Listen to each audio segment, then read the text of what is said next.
Did you know there's a new way to get rid of your food scraps?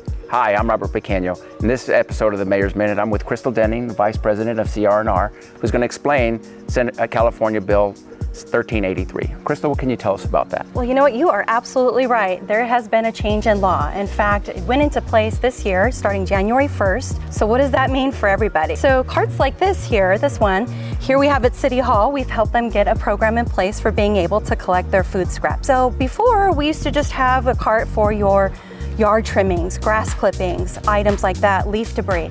But now with the new change in state law, we've expanded that program so residents are being able to put in all of their food scraps from their home as well. And the whole reason behind it is to keep organics out of landfill.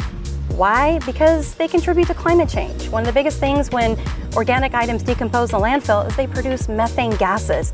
And that's one of the things the state's trying to curb. So through this program, one of the things we can do to help in terms of mitigate some of the concerns we get from residents about odor is there's things you can do in terms of wrapping up your food scraps in a paper bag or some other paper item, placing them out just on your collection day into your organics container.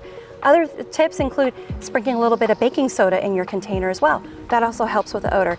Awesome. Well, what else is CR&R working with?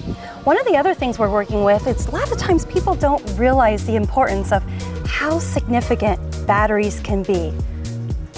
These little things? Batteries are actually considered to be hazardous waste if improperly disposed of. And people may not realize, but these little things, although they may seem insignificant, when they're thrown away improperly, they actually lead to fires. Oh, how can residents get rid of these? Great question. Twice a year, we actually host for the city an annual household hazardous waste collection event. We have one coming up in June 11th and June 12th. It's free for all residents of Lake Forest, and it's going to be over at El Toro High School. Awesome. Well, with that, we'll see you next week.